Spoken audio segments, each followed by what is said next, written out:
The Bearcats come off a bye right into a district championship game. Hello, everybody. Terry Bennett here on the Pilot Point Bearcat Football Show. As the Bearcats do come off the Week 8 bye right into the Week 9 matchup against Pottsboro on the road.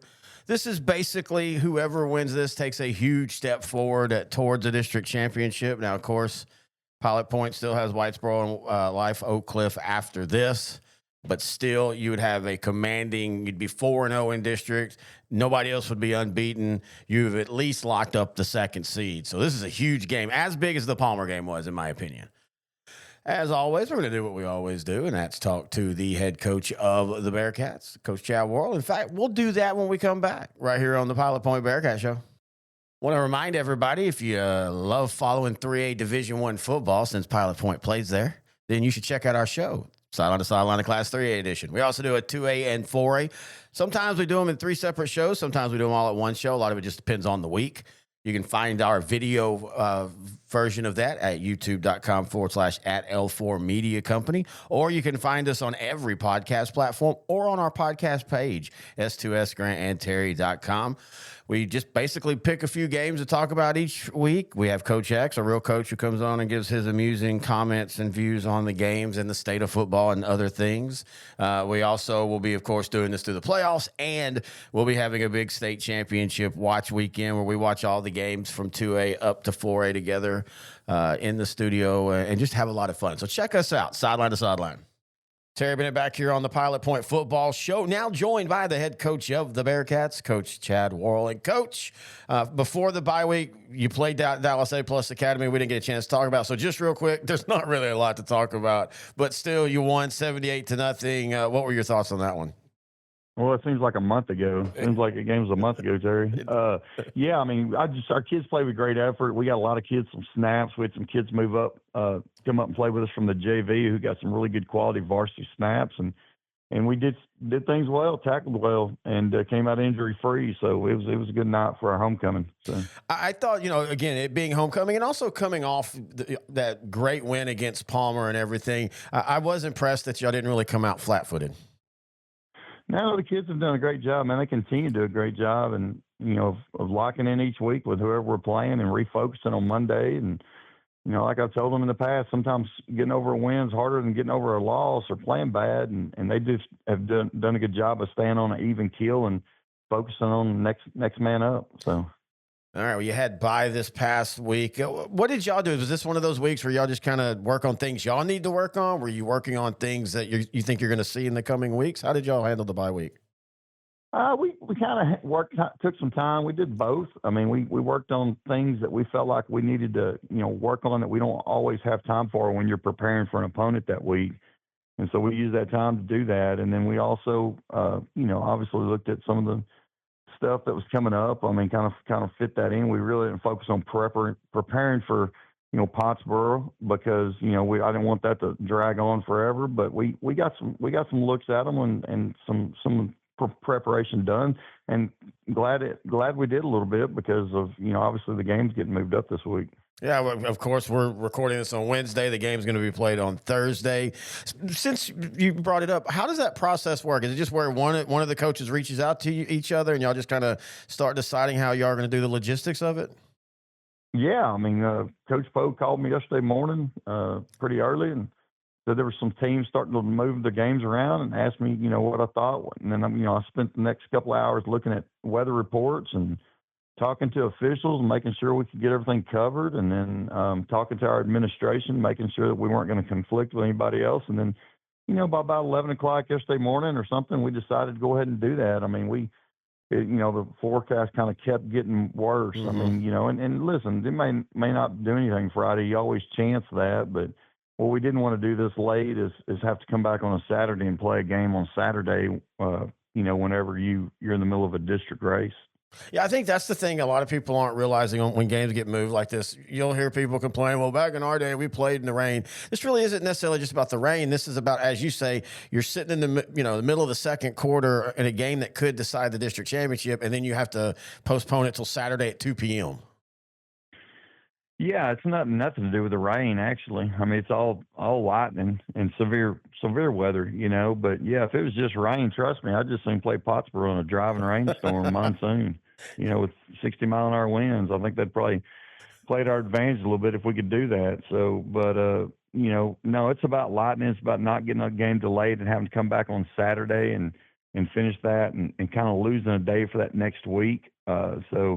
And it's about also taking care of our fans, making sure that, we want people to be able to go travel. It's a big game, and both teams are undefeated in district and want to, the winner kind of puts them in the driver's seat for that number 1 seed. And so it's a big game, and we want our fans to be able to come out and enjoy that and, not have to drive through severe weather there or back. So. All right, well, let's go ahead and talk the game. Pottsboro on the year 7-1, 4-0 in district. As you said, this is for the district lead and the prohibitive favorite. When you look at the film, what are your thoughts on the Cardinals? Well, I mean, man, the first thing that sticks out obviously is their quarterback. He is a football playing dude, man.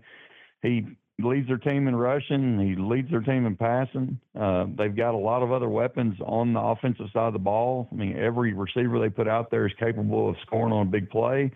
He does a good job of spreading around. A lot of times whenever you see a team that's passed for that many yards, you'll see 1, sometimes 2 receivers that are getting all the catches. And while they do have 2 that are leading, I mean, all 4 of them are getting their fair share. So he does a good job of spreading the ball around to other people. And then the running back's good, and they're big up front, big and physical. And no one stopped them this year. So, I mean, I think the thing that jumps out to you at the beginning is their offense, just how explosive they are, how patient they are, and how well coached they are. It's crazy to think that basically you kind of want the same start to the game that you had against Palmer on the road against an explosive offense. You punched them in the mouth, and they never could really adjust to that. Isn't that kind of what you want to do to the Cardinals?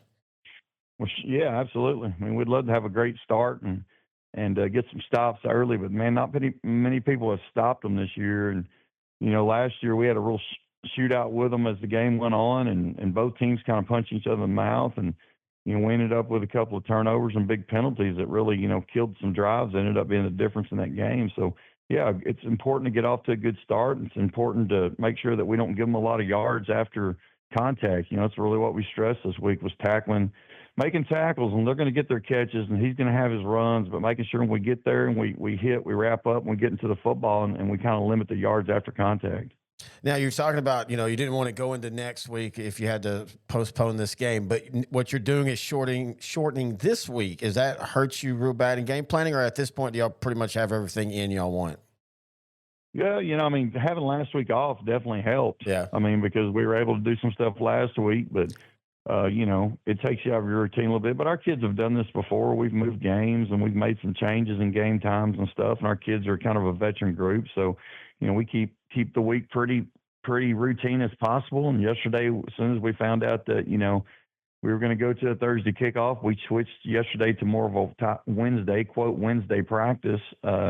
And then today will be more of a Thursday practice. So I feel like we're at a good spot. I feel like we've got everything on we want to get on, and our kids will be ready to play. As always, I want to thank Coach Chad Worrell for joining us here on the Pilot Point Football Show. A little bit of a shorter show this week, but that's what happens when you come out of the bye week. And then especially the week before the bye week when you win 78-0. There's really not a lot to talk about. There's only so many ways you can say that, y'all destroyed the other team and we emptied the benches and all that kind of fun stuff. We'll have a lot to talk about next week, though, because you've got Pottsboro this week. And again, to me, this is as important as the Palmer game. Also, again, if you lose, it's not the end of the season by any stretch, but this is, you're wanting to win district. You want to get in that number 1 seed. You want to also measure yourself up against a good team. And Pilot Point is, Pottsboro, Pilot Point's a good team too. Pottsboro is a good team, man. They have a great quarterback in Caden Humphrey. Palmer had the Cisneros kid at quarterback, the Cisneros kid at wide receiver, and then a really good sophomore running back. But after that, they kind of, they kind of were devoid of some impactful skill position players. That's not Pottsboro. Again, they've got Caden Humphrey, they've got Xavier Brady, they've got Carson Nix, they've got Brady Wynn, Garrett Doris. These are all guys that play both ways. And this is one of the reasons why their defense struggles a little bit, is their offense is so high octane. It sometimes feels like the guys are basically just trying to rest up on defense. So I think points are going to be had. This is going to be a high-scoring game for this. And it was a high-scoring game last year. Remember, last year it was 48-40. And Coach just said he feels like that's kind of the game where where his kids started figuring it out. Like, hey, we can play with better teams, and we are one of the better teams. And so it's kind of cool to see where it is a year later. Is it another measuring stick? But either way, this is going to be a blast. Moved up to Thursday, of course. Sorry, this is coming out Thursday afternoon or Thursday morning. We usually record these on Thursday. This is why we call them Coach's Show Thursday. Tried to switch it up a little bit, but got them in as much as we could. So at least we got it in. Want to make sure if you have any questions, thoughts, or comments, you can email the show, terry@s2ssport.com. Be safe on your travels to Pottsboro tonight, and let's meet back next week for the Pilot Point Football Show.